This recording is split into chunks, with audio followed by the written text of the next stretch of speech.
কে phone দিছে? লাবণী ফোনটা receive করে লাউড স্পিকার দাও দি।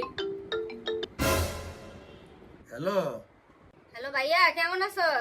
আমি ভালো আছি, তোরা কেমন আছস? ভাইয়া, তোর বাইকনি লেগে এখন ওইদের জামা কাপড় কিনতে পারি নাই। তোর কাছে যদি 5,000 টাকা থাকে বোনেরে ধার দে, ঈদের পরে আমি তোরে আবার দিয়া দিব নি। হ্যালো, আমি তো তোর বাইস্তা বাস্তি করলে এখনো মার্কেট করতে পারি নাই। আমার হাতের অবস্থা ভালো না, মনে হয় না পারবো। আচ্ছা ভাইয়া থাক, না পারলে লাগবো না, তুই আবার টেনশন করিস না, থাক।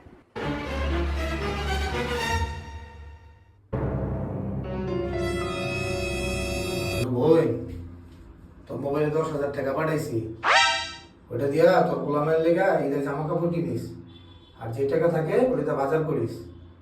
তুই কোনো টেনশন করিস না, তোর যদি আরো টাকা লাগে আমার ফোন দিস, ভাই তোরে পাঠাই দিব মনে, ঠিক আছে? মন খারাপ করিস না। আরে না ভাইয়া, মন খারাপ করি নাই। ঠিক আছে, আচ্ছা ভাইয়া, রাইখা দে, আল্লাহ হাফেজ। আল্লাহ হাফিজ।